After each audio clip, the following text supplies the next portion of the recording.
mix it Right, up. playing at Wrigley Field, just your thoughts on that. It's very unique. What are you excited about? Or maybe are you concerned about, if anything, with how close the wall is to the end zone on one side? Just thoughts on playing at Wrigley. Well, first off, it's got great tradition. Growing up and going to Fenway Park and being around baseball and seeing some of the great games played in that stadium. And then as I got older, I had an opportunity to go see the Cubs play in Wrigley, and just the surrounding area, the restaurants that are in the area. It's just got a great vibe there, right in that neighborhood, and it's a very unique place with an unbelievable history. And so it's a great opportunity for us. I'm also excited for Buckeye Nation to get to the game and the fans to be there as well and experience that and to get an idea what kind of presence we'll have at the game. I've been a part of teams that have played at Yankee Stadium and then over in San Francisco where the Giants play, and it is different. It's a different feel, but it's a great opportunity for our team, and ultimately there'll be 100 yards of football field, and there'll be stands, on both sides, and we'll compete. So, we're excited about it, and we'll be practicing on the turf this week, or on the grass this week, to simulate what it'll be like there. Far left, Joe Nugent, WCMH. With Trey averaging an extra yard per carry on the ground through 9 games compared to last year, have you seen him look a little different at all this year? I think he's running very well. I think he's running with power. I think he's playing well without the football. He's shown that he can do damage around the edge. He can do damage up the middle. Great in pass protection. So I think he's playing at a high level, and I think that he and Quinchon are a big part of, or a great example of what it means to be unselfish. And that's a big part of our run here in November and at the end of the season. Not worrying about touches, not worrying about carries, not worrying about those types of things, just knowing that, the number one goal is to win. And usually when you have that attitude, you find a way to win. And I think that both of those guys have been very unselfish this year, and they're both playing very well. Over to the right, Don Sperry, WDNS. Coach, obviously you talked last week with November coming in and everything. Just your mindset now, happy with what you saw Saturday, and how important is it to keep it going with 3 games to go, and obviously big goals that are going to be coming? Yeah, well, first off, what we've done leading up to this point really has nothing to do with what's going on moving forward. It's all about what we do moving forward. But coming out of last week, I felt like, we showed some consistency, which is important. When you think about consistency, people say, well, a team flashes or a player flashes. That means they've shown that they can do it. Consistency means you're doing it over and over again. It becomes who you are. And we won the turnover battle, won the rushing yards, won the explosive plays. When you do that, you give yourself a chance to win by the margin we won on Saturday. So we got to keep building. We got to stay consistent. The players, the coaches got to continue to bring energy. This time of year, you got to be at your best. And there's a lot that comes with that. And every day you got to bring it. You got to continue to upgrade. You got to, find out ways to continue to build on what you have and find new wrinkles along the way, but allow the players to play really fast. And the leaders got to lead. And so all those things, lead you to, where we are right now. And, it's November. We want to be undefeated in November. And, I think our guys know exactly where we are in this right now. So we need a good week of work here ahead to Northwestern. Dave Holmes, WSYX. Ryan, I know you don't pick when you play, I'm well aware of that, but there's been some fan backlash. People think too many noon games in a row. This one technically is going to be an 11 a.m. local out there. How many noons or too many noons? Do you guys care? What's your thought on time of day and all these noon games? Well, listen, I got to deal with a lot of fan backlash for other things other than the times of games, so I'm going to leave that for other people to deal with. I got other things I got to deal with. Whenever they tell us to play, we're going to play. It doesn't matter where it is. It could be in a baseball field. It could be 11 a.m. Could be at night. Whatever it is, we're going to put the football down and go play, and I'll worry about the team. Dylan Davis, Delaware Gazette. Just to build off that, just out of curiosity, what do new games do in terms of recruiting on game day that makes it more difficult than maybe otherwise if you had a 3:30 night game opportunity? Is there a big change in what you're able to do or how many guys you're able to get? one thing, the time of game sometimes can affect just who comes into the, who's able to make it from out of state, a little bit further away. That's about it. And it's just the one thing that we've done, we know that we have these noon games here in the back half of the season, so we've just been really working hard on getting guys to bed early at night and then waking them up early in the morning just to kind of get their biorhythms in order. They've done a good job of that. So that's about it. Other than that, we're playing football. I would ask about you, Scott, real quick. I talked to him on Saturday after the game. He talked about his willingness, like a mindset, a servant mindset that he has in everything in his life. It's allowed him to take the next step as a blocker and really kind of, find his place on this team. What have you seen from G in his transition just throughout his time here? Everybody has their own journey, and I'm not sure that G, ever could have conjured up the journey that he's had since he's been here. I won't get into it, but he's had loss in his life, he's had success, he's had changes in his life, and he's gone on a journey, and it's found him where he is right now. And he's having an impact on the field, he's having an impact off the field, and I'm proud of who he's become as a young man. And that's a big part of this job is helping young men find their way on their path, and he's done that. And great to see him play well, great out of champion this past week, and get a touchdown catch. We're going to need him. Going to need him this week. Going to need him moving forward. So, older veteran guys that have been through different things help you because of their experience on the field, but they also just help you emotionally just work through the season, some of the challenges that come, because everybody has challenges. And he's been through his. And so great to see where he is right now and take some things in his life and turn them into real positives. Right behind him, Andrew Gillis, Cleveland.com. Brian, what did you see from Carson on Saturday? How did he grade out in the second game? He was solid. He was solid. I felt like he's taken the next step at guard, playing against a front where it was a lot of we call bear front, which is really 5 down. There's a lot of one-on-one blocks there, so you got to sustain your block a little bit longer. But overall, I felt like he was solid. I felt like he took the next step, in the progression of playing guard as a starter. And we'll have another week of work here, but he came out of it healthy, which is good because he did have that one moment where he's kind of got a little scary there, but he's fine now. And so another week of work, another week of experience at playing guard will go a long way. You mentioned it would be really beneficial for him to have learned behind Luke Wickler, but with Seth, you said he's learned a lot from him. What specific lessons has he taken from him? I think there's a lot you can learn there about not just the position and the technical parts of playing the game, but also just the preparation, the practice habits, how to handle certain situations, being resilient, persevering through good times, bad times, working through issues. When you're with the offensive line, sometimes you're going to get into a game and see things that maybe hadn't shown up in practice or the week before. And so navigating through all that is part of it as well, and with confidence and not losing your aggressiveness.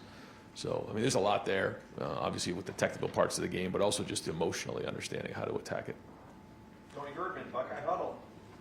Ryan, Maurice Barrett's been around the program a bit now. What is he doing for you, for the team, for the players, and what was the thought process in bringing him back?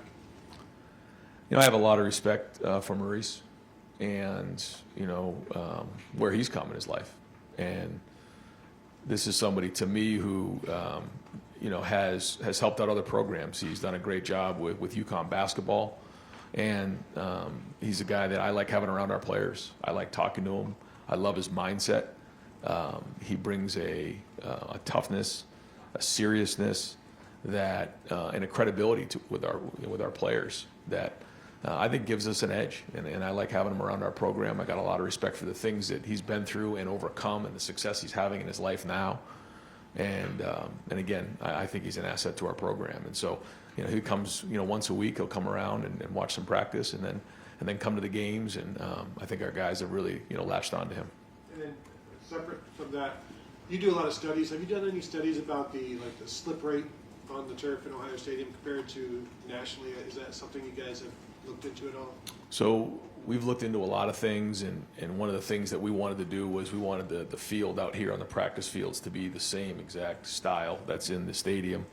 And so after each game, we'll look to see if there was any of that going on, and then get back with the folks at the company and make sure that all the tests are coming back the way that they should. And so we've been asking those questions. They've come in, they've taking, things in or taking things out. They put things in to make sure that it's right for our guys. And so we'll always look at that every week to make sure it's right. Dan Hope, 11 Warriors. Ryan, after watching the film, how did you evaluate Edric's first start, and how do you think he can build off of that? I thought there was good there. There was obviously the one silly penalty that he'll have to learn from. But overall, I thought there was really a lot of flashes there for somebody who's not played inside a whole bunch in his career.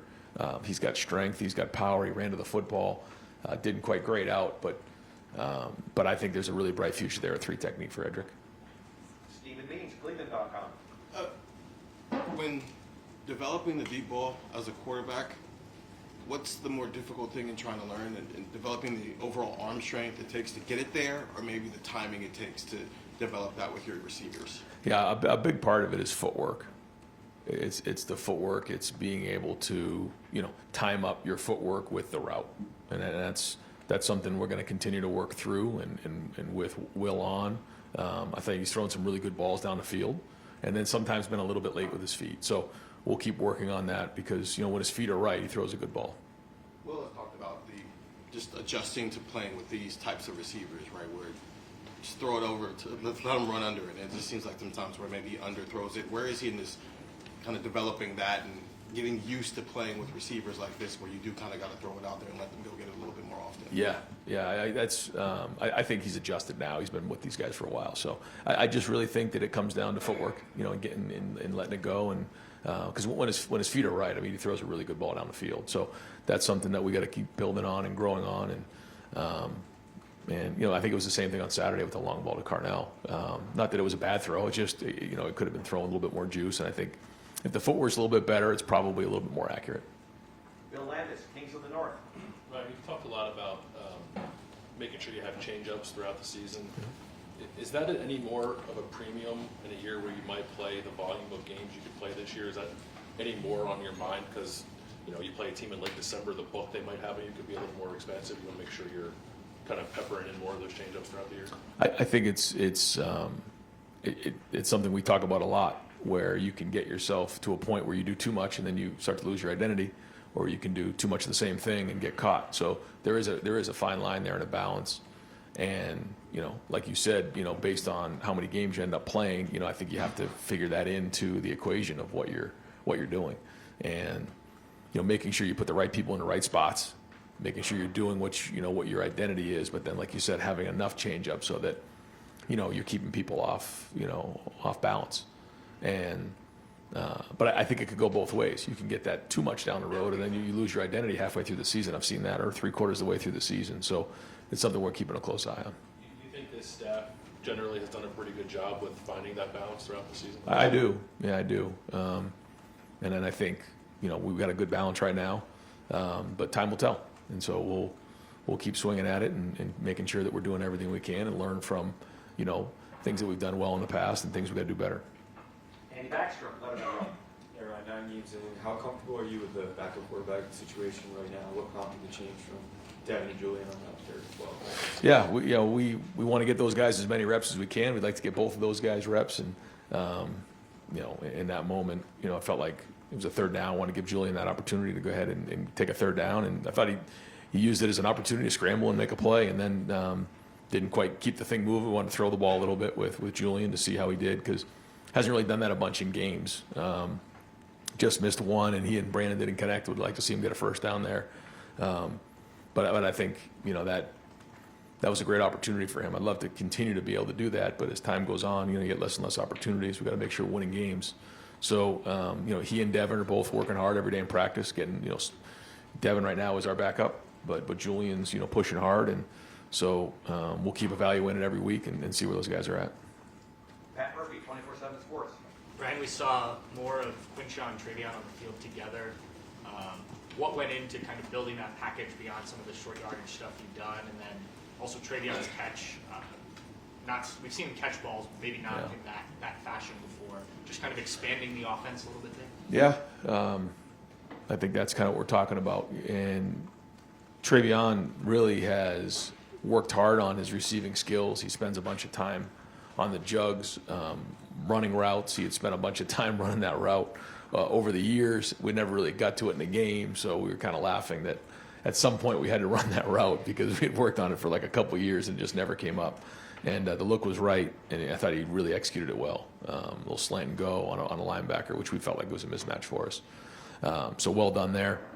But yeah, I mean, when you have guys that are playing well without the football in their hands like they are, and they can do multiple things, not just carry the ball, it gives you more versatility to expand those packages.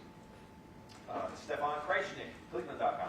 Talked about this a little bit on your radio show last week, but could you take us through the backstory of the bricks tradition you guys do after practice, and kind of how that started and why that became a thing this year? Well, I think when you start the season with, so much talk about expectations and a bunch of guys that come back for a certain reason, I think it's easy to start focusing on like down the road, kind of where we are now.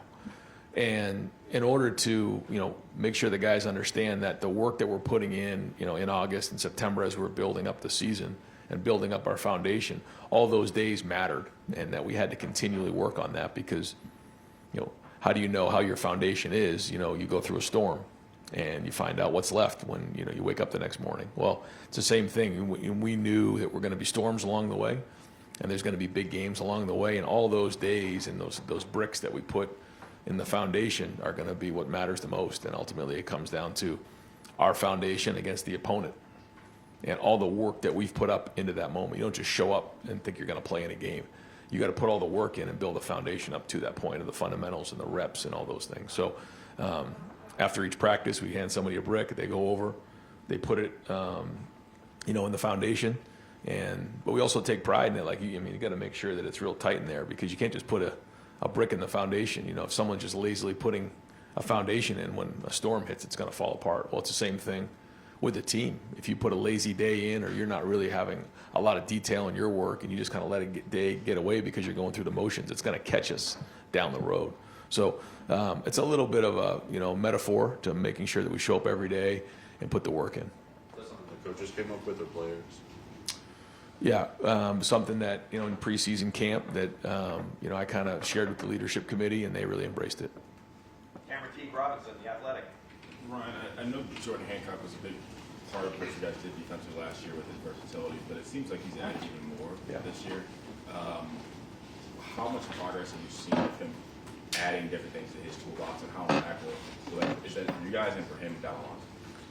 Well, he's allowed us an opportunity to be more versatile and also build depth in the secondary because he's been able to play multiple positions. And having the 3 safety system does give us some opportunity to move guys around to play multiple positions. But that doesn't necessarily mean you can just do that. Jordan has shown that he can do that, and the more versatility that he can bring, the more versatile our defense can be, and the more options that our guys have back there. So, I've been impressed with the fact that he's been able to make that transition pretty smoothly. And I think his skill set, lends well to, building value to him as a player down the road too, being able to play nickel, being able to play safety. Certainly helping our team right now. When you guys talked about this, I think the word you used, re-engineering of the defense, when you talked about putting your best players in the right positions to make plays, how impactful was Jordan when you guys were thinking about how you want the secondary, how you want this to work going forward? That was a part of it. Yeah, that was part of it. There's a lot of conversation that comes with that, but him having versatility is a part of that. It does allow us to do some things that maybe we weren't able to before. But then again, you go back last week and he's back at nickel and doing a great job there. So, that is a part of it though. We want to make sure that our most impactful players are in the right spots, in the most important times. Spencer Olbrook, Letterman Row. You guys ran, I think, with the Jack or a hybrid guy for 4. He was there with Mitchell. Purdue had some success against it, but how do you balance seeing that team had a little bit of success against that changeup with also understanding that putting it on film and learning from it is actually positive in the long run? Yeah, well, when Tyleek was in question early in the week, we felt like it was something that was an option for us to go to, where you take one of the tackles out of the game and put the Jack in the game, Mitchell or CJ. And as you know, Jim has done this in the past, and so we looked at it, and we're going to continue to look at it. We think that it gives us a little bit of different spacing up front, and provides our guys an opportunity to to be a little bit more aggressive in terms of, not as much reading, but, hitting the gap and trying to get, some penetration on things. But, we'll see. We'll see how it fits moving forward. There were some things that we did that, were good, but some other things that, we got to execute better. But, it was the first time we kind of put it out there. And so we'll look to build on it from here and see where it goes. Adam King, WBNS. When you look at, I know Heisman doesn't matter to you guys in the building, but it's obviously, a trophy that you can add and helps in recruiting. Do you feel that your players are getting enough Heisman hype? I mean, there's a lot of talent around the program, and there's nobody really in the top 6, top 8 conversation for the number 2 team. Well, when I think about the Heisman, I think about the most outstanding player in college football, and I think sometimes it can come down to statistics, which I think is unfortunate. But that is what it is, and I know that our team, we've had Heisman finalists before.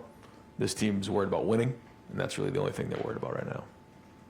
Austin Ward, the podcast. When you think about, the number of players that played on Saturday against Purdue and then some of the experimentation with the scheme,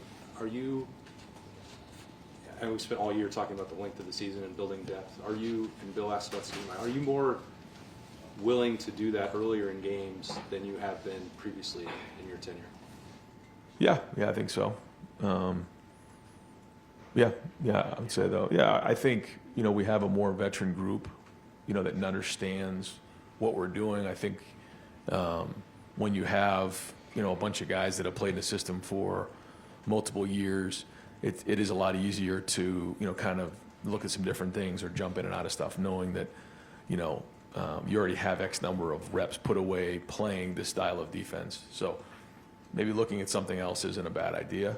But then again, it can distract you from your, your fastball. So, this is a group that's played a lot of football, and they're smart and they're good. As time goes on and these games continue, we try to figure out, what is next. And those are all really good conversations.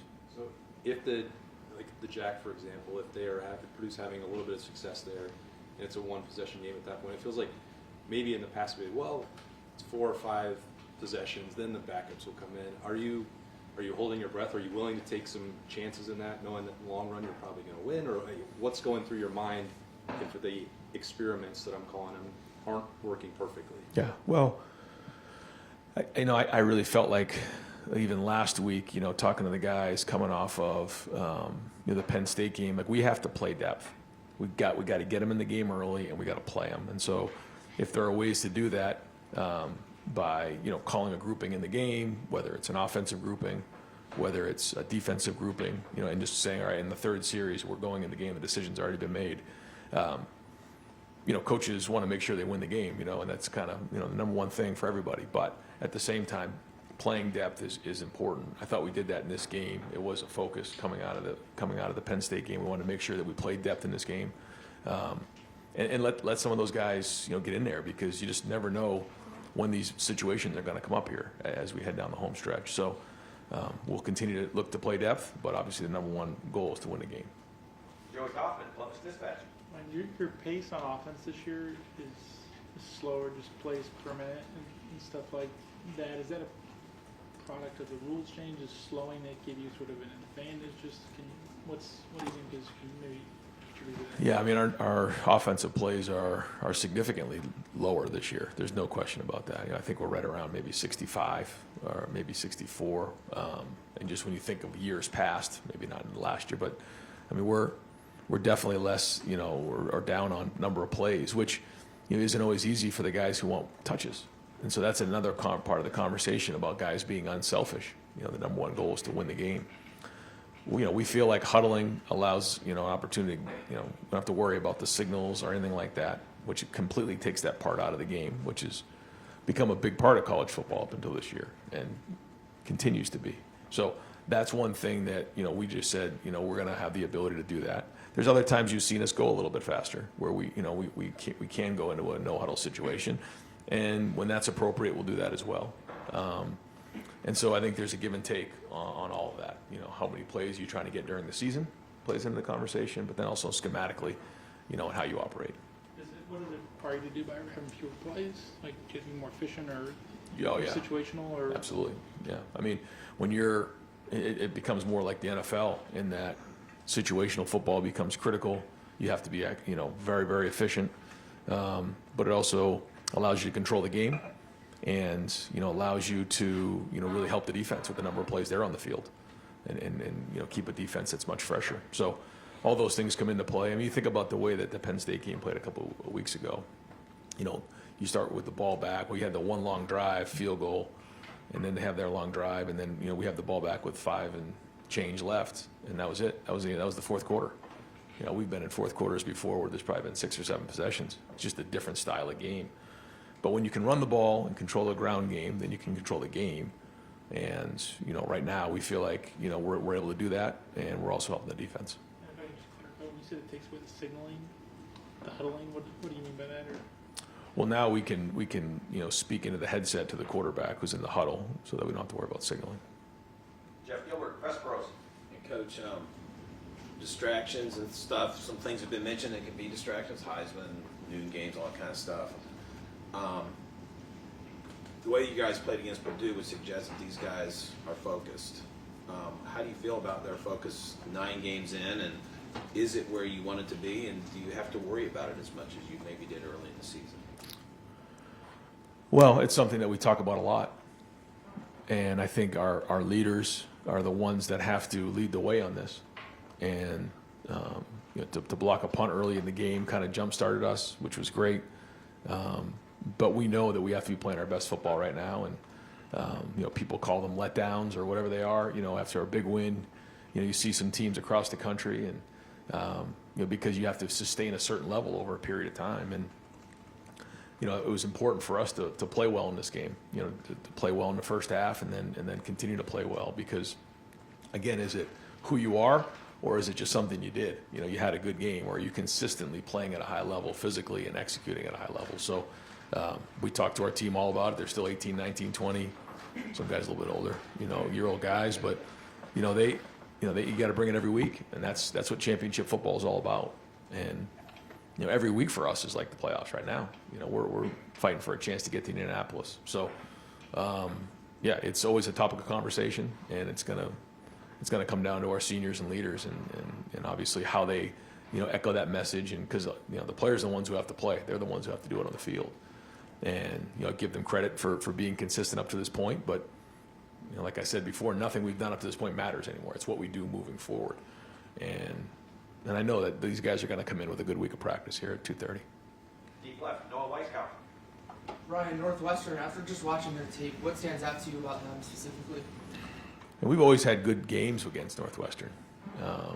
Just most recently, a couple of years ago, when we played, Ryan Field, and the weather was a tough day, but it was, I think the final was 21-7, and it was everything we could handle to get out of there with a win. We played them in the Big Ten championship game. It's very similar to those teams. They're very sound in what they do. Their scheme is very sound.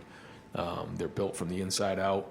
And they're gonna make you win the game. They're gonna force you to earn it, and so they're a very good team, and a Big Ten team on the road, and you're in November, so we have to play well, and we always feel like it's about us, but we want to know our opponent, and they're always well coached.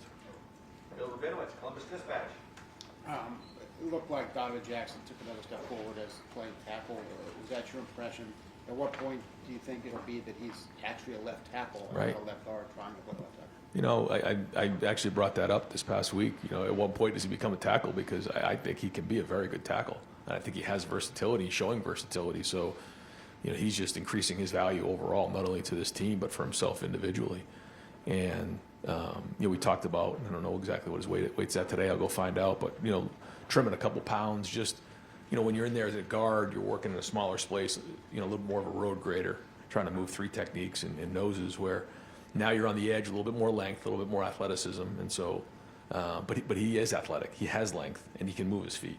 So just doesn't have the experience of somebody who's played multiple years at the position. But he's played up front, and every time he's out there, he's getting better. He's a quick learner, and it's going to be a big part of our November right here is how Donovan plays at left tackle. I looked at the forecast 10 to 15 mile per hour winds on Saturday. Okay, good. It's about 70 degrees less, or 70 miles an hour less than last time we were there. What was that game like as a coach, knowing that you had to throw out 3/4 of your game plan? Yeah, you learn. You learn. You learn to always have the ability to go wildcat. You better have that in November, and it might have been October, but in the Big Ten, because we came out for pregame warm-ups and the punter kicked it. The ball went straight in the air and landed on our side of the line of scrimmage, and I had to grab the ref and say, "What did that happen in the game?" Because I didn't even know the rule on that. And so what ended up happening was when the wind was in our face, and Northwestern did the same thing. They were we're trying to eat up the clock and huddle, and then when the ball was behind us, we were trying to go no huddle so that we could punt the ball and throw the ball with the wind behind us. But even when the wind was behind us that day, it was a challenge. So CJ did a great job pulling 2 big runs for us, and that's kind of what bailed us out. And but that was a nightmare of a day for sure. Tyleek's good to go. Tyleek will be ready to go. Final questions? Tim May, Larry Rowe. Yeah, just 2 quickies. Thanks, Jared. Number one, will y'all go to Wrigley Field on Friday afternoon? I mean, it's a baseball park's totally different from a football stadium. I know you know that. It's totally sightlines and stuff. Is that important to you to maybe get the team there? We usually don't, but we are going to because it is unique. And well, I mean, just what do you want the guys to see more than anything else? I guess when they're in there. Yeah, I'd like for them to see just the makeup of it. I want them to see the turf. I want them to see where the infield is filled in with some of the sod. I'd like for them to see how we're going to handle halftime. We're going to be in the bullpen, not going up into the locker room. There's just some different things that I'd like for them to see, and then also show them a little bit about what it's like because it is going to be different. It's going to be a different feel there. It's a baseball park. It's different than a football stadium. So, do I think it's a big deal? No, but a lot of people do that. They bring their team to the game or to the venue the day before. We don't usually do that, but we will on Friday. Yeah. Another thing, every week we see something new from this offense. You kind of got asked about it earlier, just about evolution of things. And have you been happy with what you've been seeing from the standpoint of one week to the next? Like maybe throwing the ball downfield with the running backs a little bit more than you have in the past, and things like that. Just what's your mandate there, I guess, to chip more than anything else? Well, I think there's been a lot of things that we've done well. I think there's other things that we are going to continue to improve on. I think back on some of the things we've done well, and I think getting the ball to our playmakers in space has been good. I think, we've shown that we can be physical up front running the football. I think adding Will to the run game has made a big difference. We're continually pushing the ball down the field, and I think that stretching of the field vertically, horizontally is going to be important as we move into November. But being able to control the game by running the ball is of the utmost importance, and that goes back to the conversation about huddling. You're controlling the game when you can run the ball and continue to get first downs, and not very different, but somewhat different than just in the past when it was no huddle and 35-28 or those type of scores. So, there's a lot to continue to improve on. There's been some really good things there. The challenges are going to continue to increase. Is there a sense, though, that every play, like you talk about now, every play is sort of precious in its own right? I mean, there's so fewer of them. Which is great. Yeah. Which is great. I mean, I think that's important. I think that's a good thing. Yeah, I think every single detail matters of every single play more and more. And I don't think that's a bad thing. I think it's a good thing. It allows us to trim down on the number of plays we practice and put more focus on execution. Thanks. Yeah. Great. Coach, thank you very much.